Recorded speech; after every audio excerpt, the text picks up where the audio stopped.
Hello, welcome to a very special episode of Back to the City. I'm Simon Calder, and today I'm very happy to be joined by Charlie Parr. Welcome back, Charlie Parr. Thank you so much, Simon. I appreciate you having me on. It's a pleasure. We're right on the cusp of the release of Little Sun, which comes out on March 22nd. The Minneapolis record release show will be in May in the main room, First Avenue main room. Yeah. The first thing to note about this record is that, as you highlight in the liner notes, which I have a copy of just here, up until this very album, my recordings have always been done live, with few, if any, overdubs, and I nearly always use the first take, leaving all the mistakes, missed lyrics, extraneous noise, and whatever else might happen there for the ages. So this record is different insofar as there's a full band. Yeah.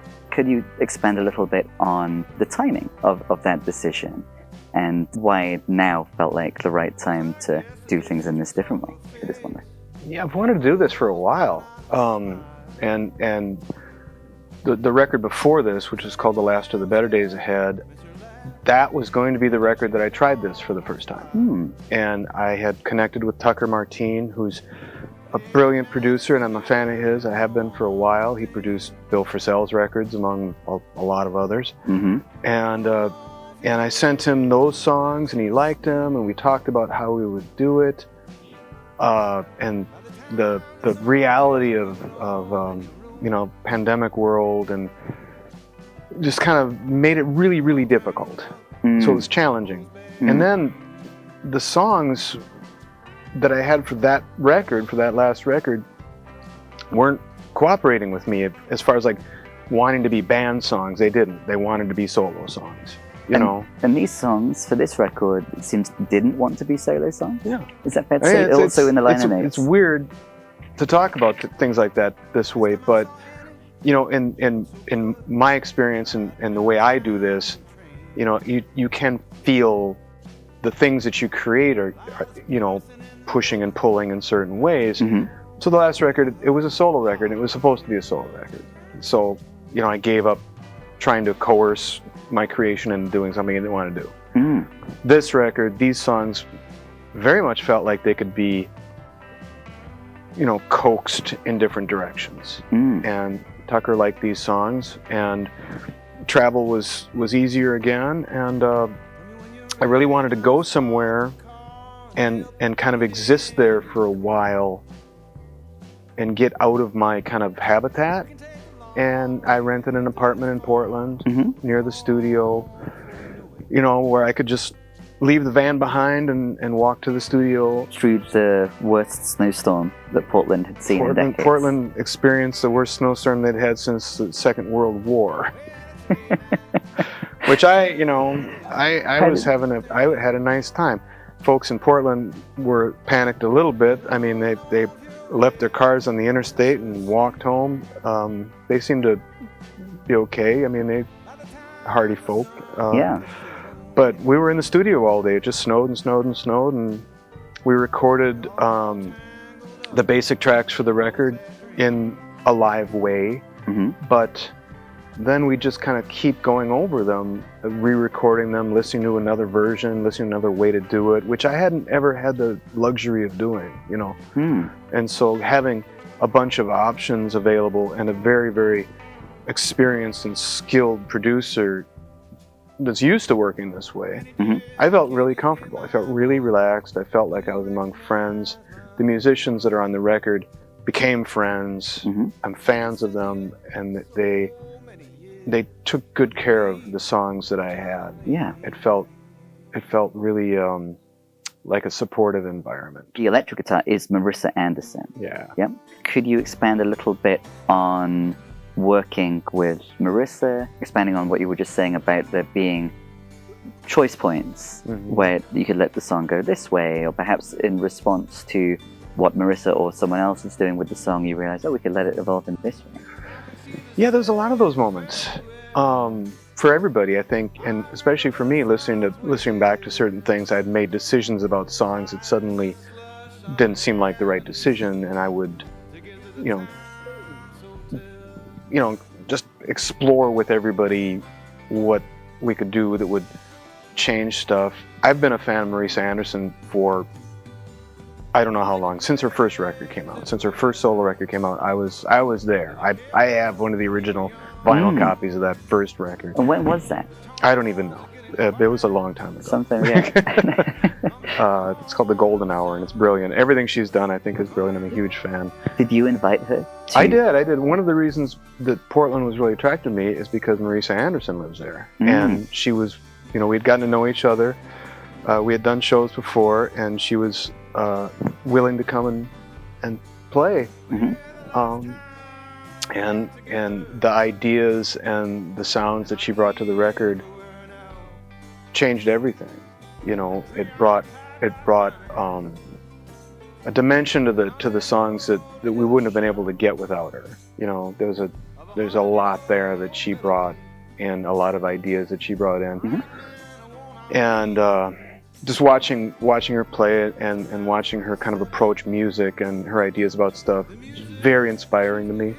And so a lot of stuff happened in the moment that wouldn't have happened without her there. And really it's the same with everyone else too, Victor and Andy and Anna, Asher, the keyboard player, everybody kind of brought dimensions that and their enthusiasm. That, you could have musicians show up and not care about much, and then it would be what it was, but everybody showed up with enthusiasm and interest, and I think it shows. I think it does too. Victor Cromer-Nature is playing electric bass, upright bass, and bass 6. Yeah. Kind of electric guitar version of the bass. With some of the musicians who are multi-instrumentalists, at what point were you making decisions about which instruments to play on a given track? Well, that's the thing. We had Tucker's studio is filled with instruments, and it tends to kind of inspire a person to, you're looking around, and Victor had a lot of choices. We all had a lot of choices, and play through a song. As you get to know a song, and you get to feel that kind of push and pull of what the song wants, and you're looking at the wall full of guitars and all this other stuff, and you think, what if we did this and try it again? And so a lot of those decisions were made in the moment, which I hadn't, like I said, I've not gotten access to that before. I've done, and it's been self-imposed, because I've done shows as though I've done recordings as though they were shows, show up with my guitar, play the songs, and leave, and there's the record, which has been great, and I like doing that too. But generally in one take. Generally in one take, and this experience with all these instruments around that we had access to, I played my own guitar, but not. I played Tucker's guitars as much as I played mine, which is fascinating to me and fun. It's fun and playful. Yeah. It's very serious. It's definitely a more upbeat record. It really is. Than The Last of the Better Days Ahead. Yeah, Boombox in particular. I think the way in which that song celebrates music and dance, in particular, that might be my favorite song of yours. Because obviously I love music too. And the way in which that song vocalizes, and not just through the vocals, but through the music, the enthusiasm. You spoke in our previous interview about holding music to be as sacred as it is, when we were talking about Dog. Something else we talked about there is the process of finding oneself through practice returning to a song like Going Down Slow, which you played in the Minnehaha Recording Company last time. The process of finding oneself able to inject one's own voice into that, whereas a song that one is doing a rendition of that one didn't compose can initially seem, like you said, an oversized shoe. You talked about the process of coming to inhabit the song. Could you say a little bit more about the analogous process of coming to inhabit these songs, which you had written solo versions of, with the collaboration of the other musician? You know, I've always felt like songs are alive and constantly evolving. And so even songs that I wrote at the beginning of the time that I started writing songs, the ones that I've carried with me all along, and there's not all of them have been with me all along, but the ones that I've carried with me all the time still feel like they're being written, and they don't feel done. And that's the unique and I think sacred thing about music is it feels alive. To me especially, it feels like a companion. And these songs on this record, as they were born and they started to grow up, and they're, you know, they're evolving and changing, and they're willful, and they're doing this and that, you know, and we took them to Portland, and you know, we all kind of gathered around as though we were in some kind of a kindergarten, and sculpted them, and you know, and then recorded them. Well, they're not done. They're still with me. You know, we all left the recording studio together. You know, the record's out, but that's not them. That's a picture of them on the day that we recorded them and finished that version of them. So now I've been playing them at shows, you know, and they exist with me there, and they're still changing and evolving. That's the part about music that I think is sacred. It means so much to me that it always feels like it's a process. It's an evolving, living process. I don't go on stage and try to recreate something that happened with this song already, because this song is now here with me. We you know, sound it out the way it seems like it should be sounded out right now. So it's still working. It's still breathing and living. This is something that Jerry Garcia said. You know, music is happening when musicians are making music. When you're playing music, music is happening and it's alive. The CD that you bought or the record that you have at home, it's music, but it is more of like a photograph album or a picture book. You know, that picture of your uncle isn't actually your uncle. You know, the menu is not the food. If that makes any sense. It makes a lot of sense, yeah. Speaking of performances, you will be giving a performance of the title track in the MCN6 TV studio momentarily. And it's quite different than the recorded version. Yes. How has your relationship with, let's focus on that song then, been evolving as you've been re-encountering it or encountering a new version? Well, presumably every time one performs, it's I think so. new. Yeah. That was the last song written for the record. And it wasn't done when I got to Portland. And it was the song that I was the least satisfied with when we left the studio, because it really didn't feel like it was done yet. And but you know, it was at a place where I was comfortable with it. As I took it out on the road, it was the one that changed the most drastically, from what sounds like a folk song to what sounds like a blues song, or you know, whatever those genres are, meaningless. But it changed the most out of all the songs, and it's become the one that I feel right now. I feel really good about where it's at, and it'll probably do something different again. But it is definitely very different from the recorded version. Yes, it's very alive. I could sense that when you were playing it just now. On the back of what you were just saying, at what stage did you decide for it to be the title track? That was pretty late too. We didn't have a title for the record. Oddly enough, I had the artwork for the record figured out not too much after the record was done. But ahead of determining the title. Yeah. And the song is a dedication to Tony Glover, to Tony Little Son Glover, a harmonica player.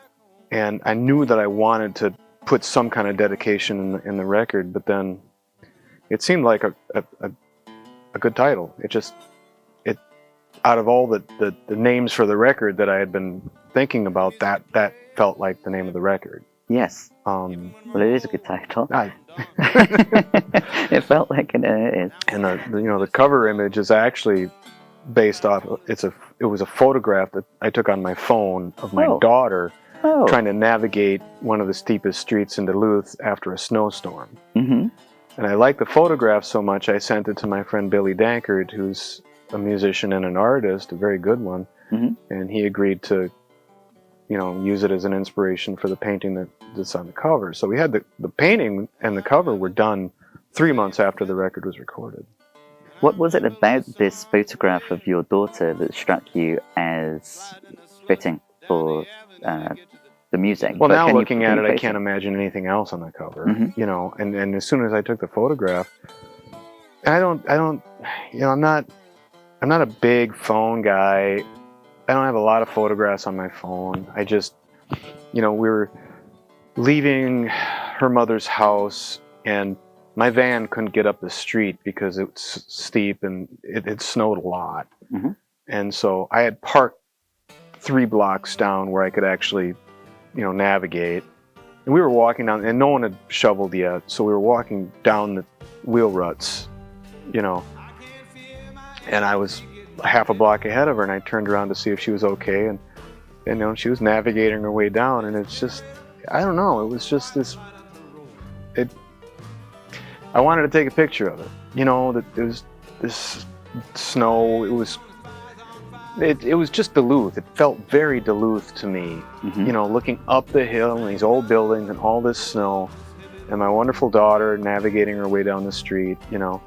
And looking then later, back to see if she was okay, and there she is navigating her way down. Yeah, and I looked at the picture a lot, and then I thought that feels like the cover of the record. And then, you know, thinking about how much snow Portland had got, I don't know, it seems dumb, but it just felt right. Yeah, nice little synchronicity. Yeah. Lovely. One of the promotional materials that I was looking at ahead of the interview is an excellent essay called On Charlie by Brad Zeller. Brad Zeller. One of my favorite authors. I love Brad. It seems like there were perhaps a series of conversations between you and Brad that informed. Oh yeah, this and piece? I've had the great pleasure of hanging out and talking to Brad a few times. And we decided to do this. We had a couple of cups of coffee together about it, and then I had to hit the road. I was traveling, and I know he hadn't gotten enough information, so he sent me an email with a list of some of the questions that he had, and this was, I don't know, 25 questions.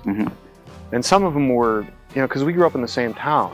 Austin, Minnesota. Austin, Minnesota. And some of these questions had to do with Austin in the 70s, which is when we came up. And I couldn't, I mean, I'm on the road, I've got a phone, and I'm like, I'm not gonna be able to answer this email on my phone. And so I opened up the, what do you call it, the voice memo on my phone. And I talked for 45 minutes answering his questions. And I sent him that. As you were driving? Yeah. And so he's got this recording of me babbling on about Austin in the 70s and, you know, records and books and stuff like that. So that's most of the material that he had was that. And what led me to it just now, on the back of you talking about the photograph of your daughter, is that near the end of that voice memo, then perhaps, you say, I should for sure mention that I have 2 kids. I really like them a lot. I love them, of course, but I really like them. So the sense of being able to appreciate the person so much that even outside somehow of your father-child relationship, having a strong enough sense of the distinctness of this person. Yeah, well, that's an important distinction, isn't it? It is. I mean, because I have family members who I love because they're my family. I don't particularly like them. I'm not choosing to hang out with them, and I'll always go help them if they need it, but I'm not a fan.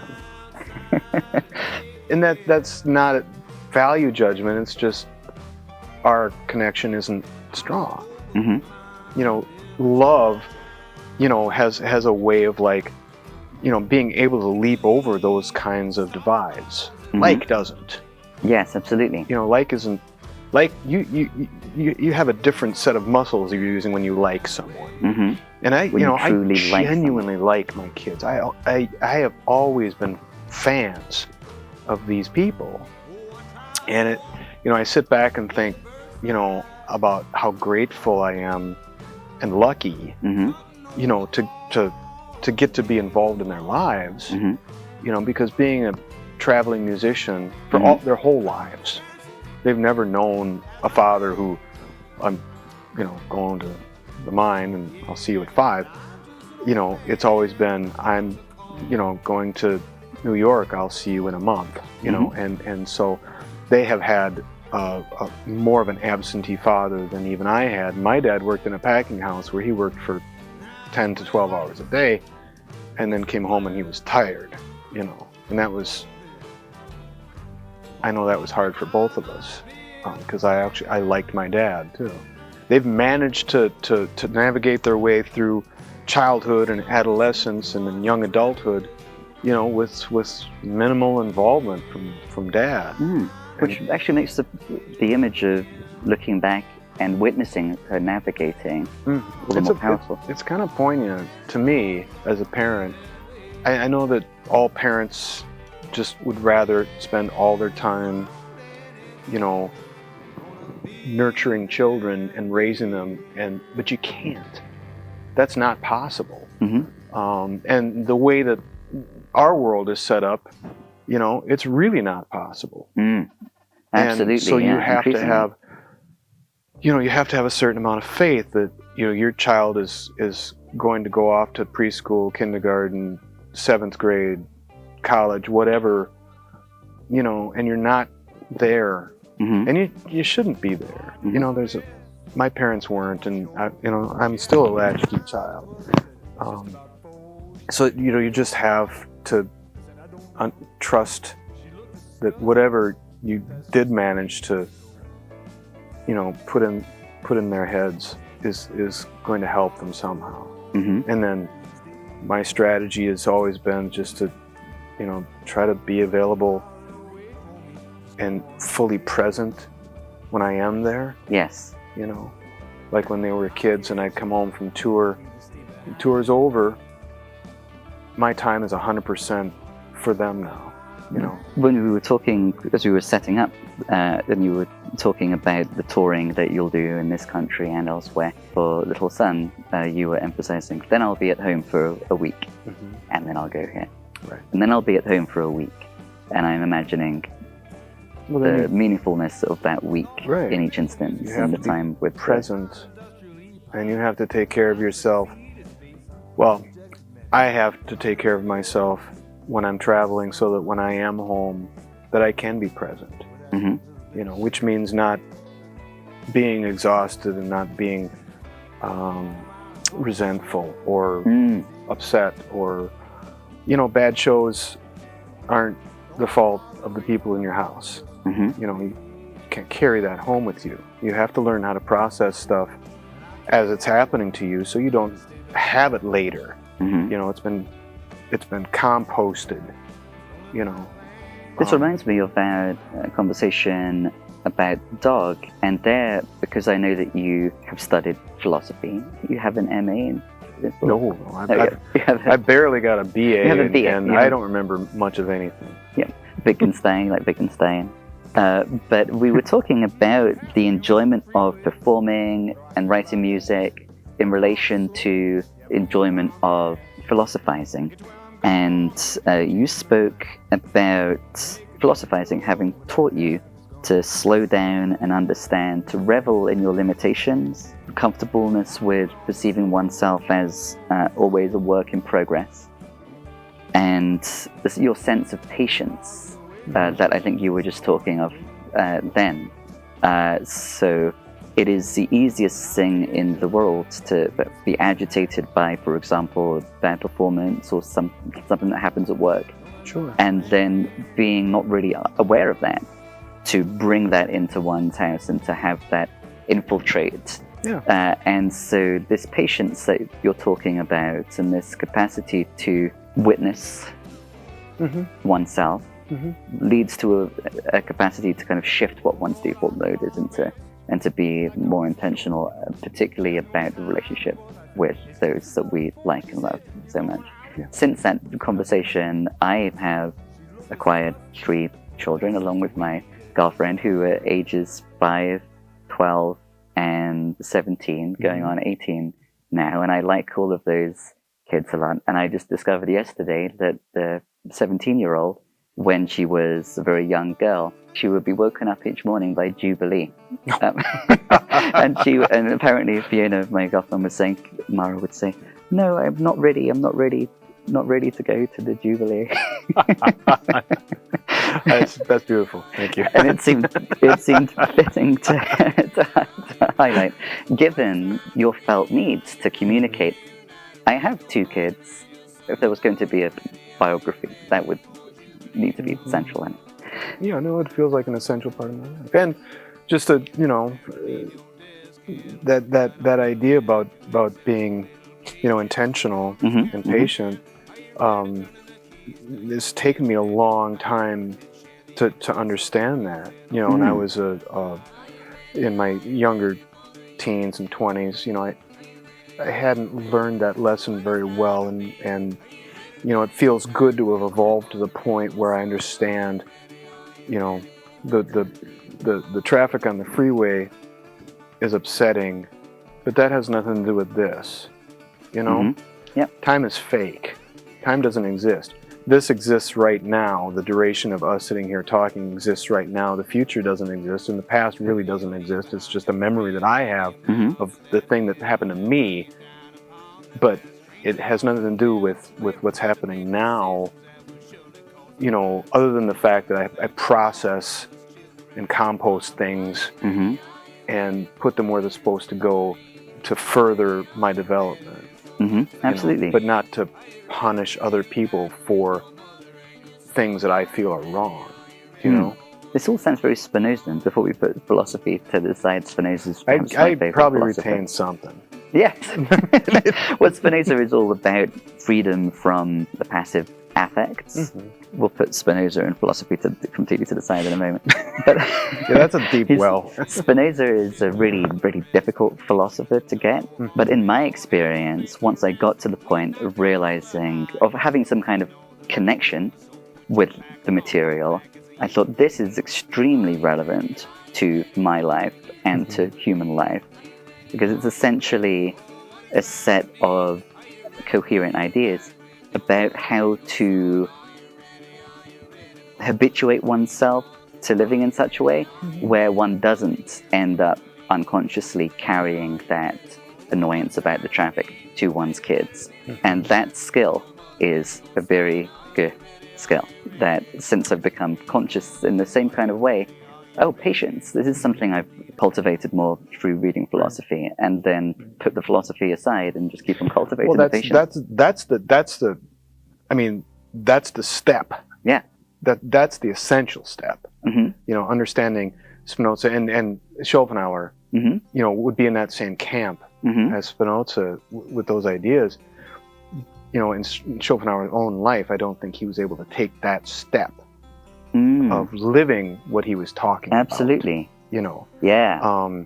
That's the step I want more than the philosophy. Me too. I want the evolution of being able to do it, and then stop thinking about it, which brings us to Wittgenstein, or at least Wittgenstein Part 1, where you can live the life that is written about, but then you don't have to read it or write about it or talk about it. It's you're an example of it. Absolutely. None of these philosophers, as far as I'm aware, were playing very much music. That might not be true. But to me, I feel like what I value from philosophy, from being a scholar, I like keeping hold of that as a songwriter or as someone who is responsive to music. And I feel that music has played a larger role by now for me, and presumably for you, I'd have thought, in enhancing my way of living. Absolutely. So let's shift from philosophy to music on that note. No pun intended. And there are 2 statements about music that you've made in relation to this record that I think it would be interesting to bring into conversation with one another. So in the piece on Charlie by Brad Zeller, presumably then going back to the voice memo that you're making as you're driving, you say that playing music feels like a meditation to me. Even on stage, it feels like a solitary endeavor. That's one of the statements, and I can relate to them. That resonates a lot. And then the other statement is in the liner notes in relation to boombox. Music, you say in those liner notes, affects each of us differently, and that's a gift. Listening to music can be interactive even if you're alone. I want to listen intentionally. So on the one hand, playing music feels like a meditation. Even on stage, it feels like a solitary endeavor. And then alongside that, even when you are alone, listening to music can be interactive. Could you expand a little bit more on those two statements, perhaps in relation to one another? Well, this is I'm coming to music as though it's an entity of itself, and using language is just, I don't have good words to talk about music. Right, that's why we have music. Right. But it always feels to me like if I'm in my room by myself and I'm listening to music and I'm intentionally listening to music, it's a deep experience. It's not, I don't feel alone. There's the presence of this recording in the room that it does feel interactive. It feels like there's something, a connection that I can interact with. Now, music is deep and wide, and it's sometimes complicated and confusing as I get. If you liken it to a river, for example, and as you start wading into the river, and it's relatively easy to deal with, the current's not too strong, the water's still kind of warm, you understand what's happening. As you get to the middle of the river, and now maybe your head is underwater and the current is buffeting you around, and you don't know what that is you're stepping on the bottom, and it's cold and different. That's an issue with you. Do you understand? Yes. It's not got to do with the river. You're in the river. Little Sun reckons with this, I think. Yeah, it's about you. And for me, it's about me, trying to position myself in such a way that I can evolve towards understanding music in this context, right, or other people, or society, or the weather, which is everywhere. I'm when I'm 15 years old, I didn't like Ornette Coleman very much. I'd heard it. I'm like, I don't understand that. I made fun of John Cage's 4 minutes and 33 seconds. I didn't understand it. My opinion about those music, that didn't have anything to do with the music. Right? It had everything to do with me and my lack of evolution. Right? And and I'm not done. I'm only 57 years old. I'm not anywhere close to being done. As long as I'm living, I'm going to be trying to perfect this. I love Ornette Coleman now. I think I've got a better understanding of John Cage now than I had before. I understand why 4 minutes and 33 seconds is music.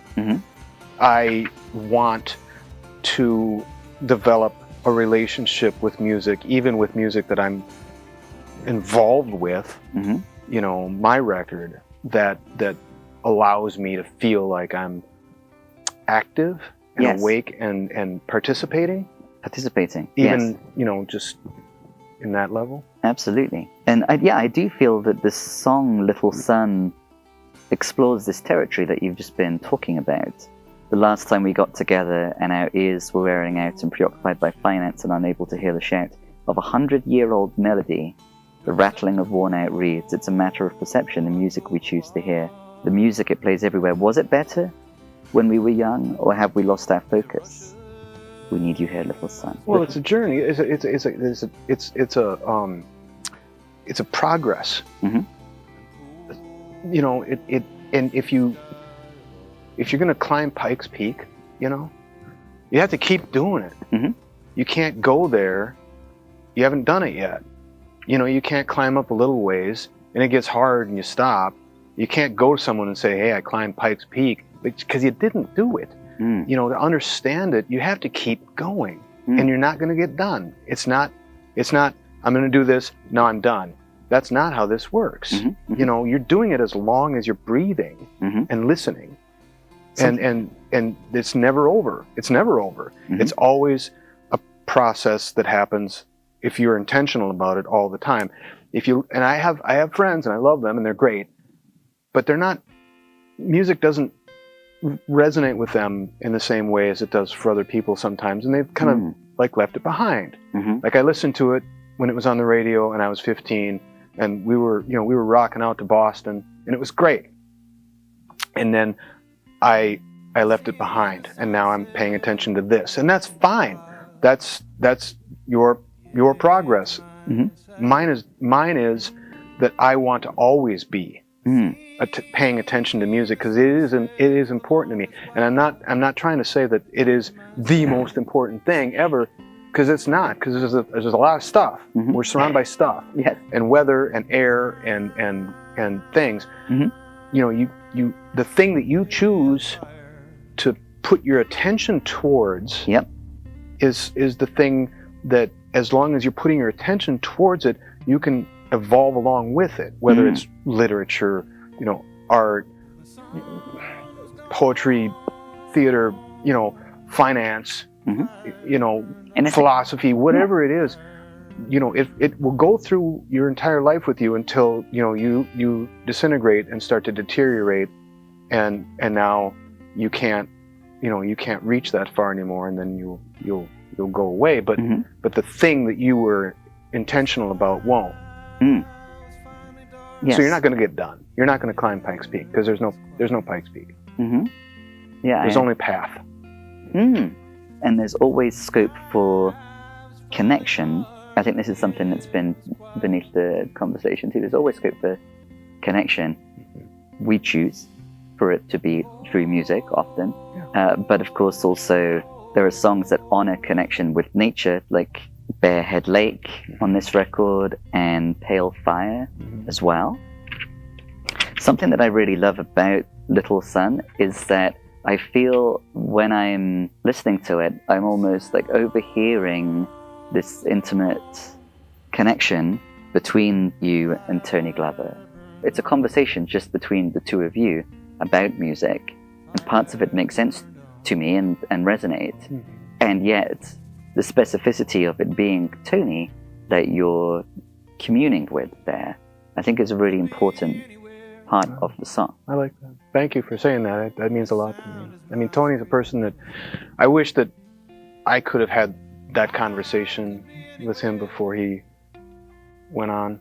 You know, the conversations we did have were amazing. He's supportive, kind, generous, very smart person that I love to get to talk to, and I didn't get to talk to him nearly enough. I would have loved to have had an opportunity to dive in, you know, that way with him. So it means a lot to me that song kind of communicates that. Yeah, I can sense your connection with him. I tried to demonstrate a little bit, you know, by in the notes, by kind of framing these songs as existing in different neighborhoods. Because, you know, we all live in a neighborhood. You know, all of us who are people live in a neighborhood, you know, and we can treat the neighborhood as though it is a musical entity all of its own, and be an intentional member of our neighborhood. Whether the neighborhood is, you know, Second Street or it's the world, you know. Or the different parts of oneself as well. The final song, Sloth, you speak in the liner notes of the neighborhood of yourself. And it seems like with the intentionality we've been talking about throughout, you do neighbor like they used to. You speak of your mother using the neighbor as a verb in that way. She does. She still does. And I mean, she's 95 and she's having kind of a tough time now, but that's how she was brought up. She was brought up in a tiny place and extremely impoverished. You know, and you wouldn't survive if you weren't able and willing to neighbor. And that was the message she gave to me when I was young, and I was reclusive, and I was very much an introvert, and it worried her. She said, you can't survive on your own. That connection. You have to be a neighbor, and as much as you can. And there's a way for you to do that. Was her message? It's not like, okay, we need to conform and you need to conform. She never said that. She always said, you know, you need to find the way that you fit into this neighborhood, and then be that. You know. Absolutely. Yeah. Because it's important for the neighborhood to have you there, right, introvert, reclusive person, as it is for you to have the neighborhood. You know? Absolutely. That philosophy is in Stray, the penultimate song in the record. I really feel that lives there. That idea is not just an abstract idea. Well, it's upsetting in this country for sure to see that we're willing to, you know, let important people live in a way that is inevitably going to kill them. And they're living outside, they're addicted, they're hungry, and we're just, you know, shooing them from one part of the city to another. I think that's I think that's unforgivable. Absolutely, so do I. What you were just saying about neighboring, specifically what you were saying about your mother encouraging you to find your way to connect with other members, made me think of an important moment in On Charlie by Brad, where he describes the second floor of the Austin Library. Yeah, which you had already brought up in conversation with me last time we talked. So I knew that was a important part of my development. Yeah, exactly. And as it was for his as well, this kind of neighbor who you have since developed a great connection with. But he, in this piece of writing, describes constantly going back to a specific book which is dear to you as well. It's like an index card, and it would just be his name that's signing out this book. And then one time he comes back after a break, and Charlie Parr, the name Charlie Parr is in there too. Did you have a similar experience? Did you notice on the index card it's just Brad, and then Charlie? You know, that Austin was a small town. You know, the second floor of the library had the records, and I don't know who managed to collect this batch of records in a small town in southern Minnesota. You go to the library and you can check out a Sun Ra record, or an Ornette Coleman record, or the entire collection of the Harry Smith Anthology of American Folk Music, which was, I think, the book. Which was what we were. Yes. I was obsessed with a lot of stuff, and you know, you back then there was a little index card in a pocket, and you'd take it to the librarian, and she would take that card out, and you would write your name on the card, and she would stamp the date and put it in her Rolodex thing and give you the thing. Brought it back, and you know, the process would start all over again. So of course you couldn't help but see who else in this little tiny town likes this music. I'm connecting with this in this meaningful way. And here's someone else. Yeah, here's someone's name that exists in this town that also like this thing. And in this case, you know, in the case like Brad and me and a select number of other people, those were the names that were over and over. You didn't just check it out once. You came back and got it again, you know, and found yourself doing strange things. Like in Brad's case, I think, you know, he developed a friend group out of like seeking out people. Yeah. And he's older than me, so we weren't in the same kind of group. And like I said, I was debilitated by shyness and introversion when I was young, and I wouldn't have been able to go find it. I was curious. Who are these people in this little town?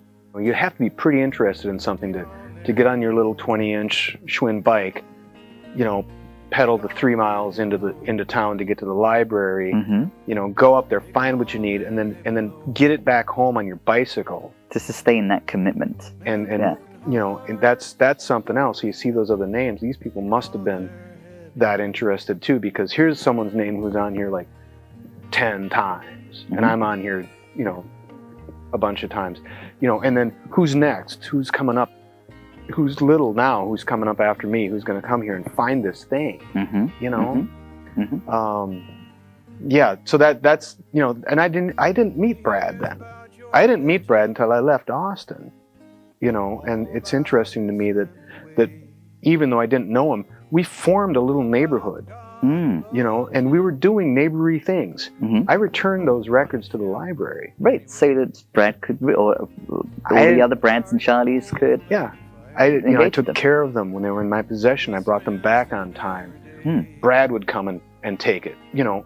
So you have the experience of being a neighbor.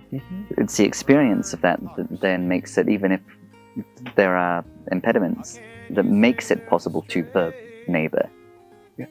The experience of being connected. Absolutely. A couple of final statements of Tony's, actually, that I came across when I was doing some research. In one NPR interview, he spoke of the experience of reading weird stuff, visiting the cemetery late at night, and then hearing blues on the radio in the middle of the night. He said it was like the blues was saying, "Come home." And it struck me that that's a really nice connection, because in the song, that's the recurring refrain. You're inviting Tony to come home. And the other thing that struck me, the other statement of his that really struck me in relation to the themes in the record and the themes in our conversation was, to me, any subject is fair game for the blues. If I can experience it, I can write about it. And it should fit in the blues if it's done right. Sure. Do either of those statements of Tony's, Phil's son, Tony, particularly maybe the one about music, inviting one to come home, and then you addressing Tony in the song, "Come Home," that resonate in any way, or that you have any? Oh, it all resonates, absolutely. I mean, that's what I loved about Tony, is those kinds of things. Those statements, yeah. He talked that way. That kind of thing, yeah. You know, we did shows together, and he talked that way. And he seemed to understand that it was important for me as a young musician to hear that kind of talk, because he lived the talk that he talked. He lived it. He was an example of it. You know, he was on his mind all the time, you know. Right. And it feels much the same for me. And maybe he recognized you as an evolving neighbor of this music. Well, I hope so, but I recognize that in other people. You know, I come across people, I understand, okay, we're sympathetic souls in this particular environment, and I'm sure that happens with other people too, you know. And the you know, the thing that involves or preoccupies their mind, you know, you recognize a sympathetic character, and for some reason, I'm not really sure why, you know, but I've always been excited about that. And one of the things I look forward to on tour is other musicians or people in general who are, you know, supporters of music or lovers of music, and you can recognize them and see them from across the room, and you know. And I stay with a friend of mine in Rochester, and he doesn't play an instrument, but I consider him to be a musician. He's very, very, that his life has got to do with music. Makes you think of Boombox, that verse in Boombox. And it obsesses him, you know. And it's wonderful to sit down and talk with him and discuss music with him, because he's super knowledgeable, but he also is an accepting, generous, and you know, just open person. Yes. You know, and if it's got to do with music, you know, he's your guy. He's a neighbor in the music. He's a neighbor right there. Crew. So let's end with what was my first perception of the record on the basis of the two singles before I heard everything else. And that was that one of them, Boombox, opens with "There's a woman next door out on her porch with a boombox blasting at full force." And the other, Portland Avenue, opens with "Don't you wonder where Annie went" after the third time they picked her up. So one of the two singles is kind of haunted by the absence of Annie, and the other is sparked by the sense of presence. This is a neighbor. This woman is present in the neighborhood, and it's infectious. And you're dancing before too long, and you find your particular way to dance, which is distinct too. I mean, it's two sides of the same thing, right? Yep. Because if we're talking about a neighborhood and you're talking about actual people, the person who disappears is going to take up as much space as the person who's right there. Yeah. You know. Absolutely. And there's a feeling in absence itself as being an entity in your neighborhood, as much as the person who's there. The absence is there because of the felt presence. Right, because once that person is introduced into the neighborhood, for lack of a better word, they'll never go away again. Yep. Yep. Even if their body goes away, you've brought them in now. Now they're there. Now they're part of your neighborhood. When I think about my neighborhood as a kid, like now, yep, I think 90% of those people have passed on, but they're not gone. Right. And your sense of the character of that neighborhood includes those people. Of course, absolutely. And there Annie is in the final verse. Annie, dear, can you hear my voice? You're connecting with Annie, just as with Tony in Little Sun, which seems to be a recurring thing. And you're also giving the listener opportunity to be in on this. Does anybody else here miss her laugh? There's these opportunities for the listener to show up as a member of the neighborhood too. Sure. I love how real that is throughout the record. Thank you for such a lovely conversation. Oh, thank today, you, Charlie. Simon. I'm glad we get together and talk philosophy. Yeah, me too. I hope you like philosophy, viewer.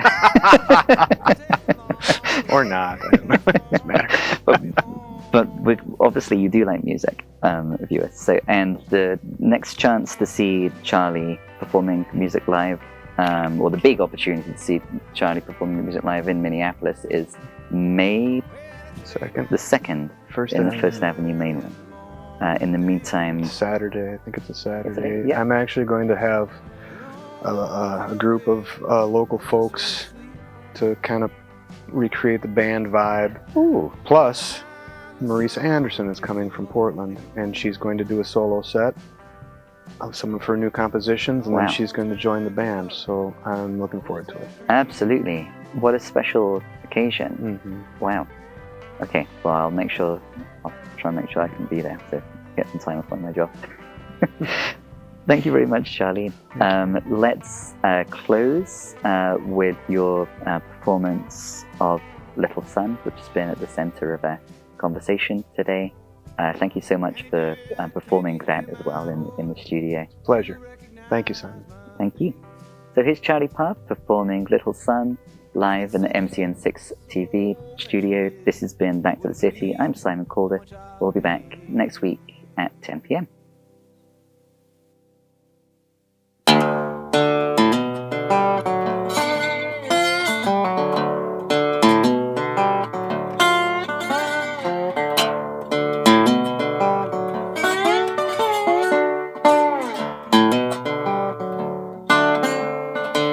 I remember the city in February. I remember Little Sun's well, sliding in the slush down the avenue to get to the Times Hotel.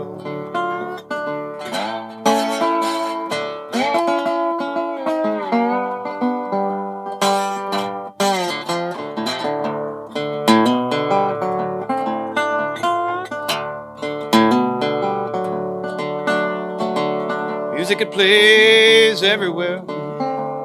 Did you hear it better when you were young?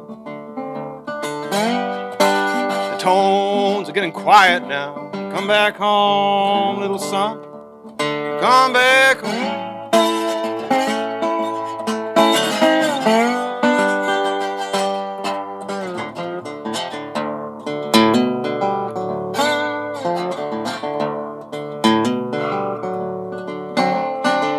Last time we got together, and our ears were wearing out,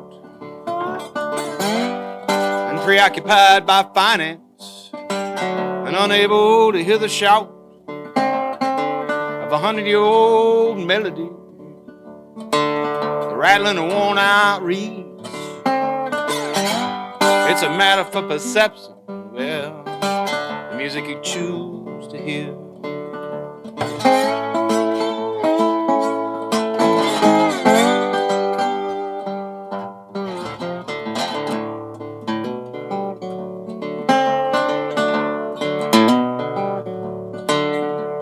And the music, it plays everywhere. Did you hear better when you were young? Or have we lost our focus? Come back home, little son. Come back home.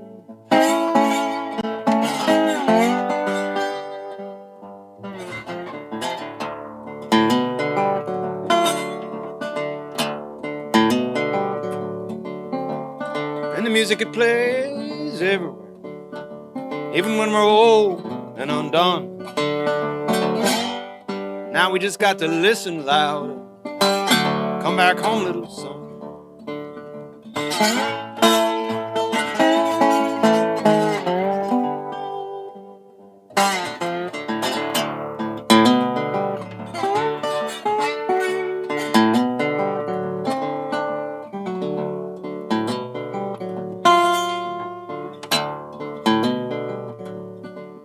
And I remember the city in February, and I remember little son's wail,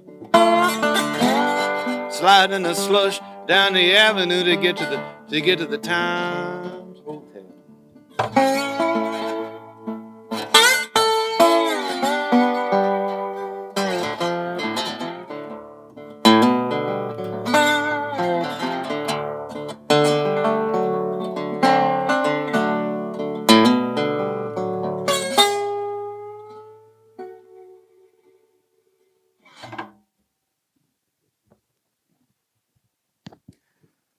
That's pretty much it.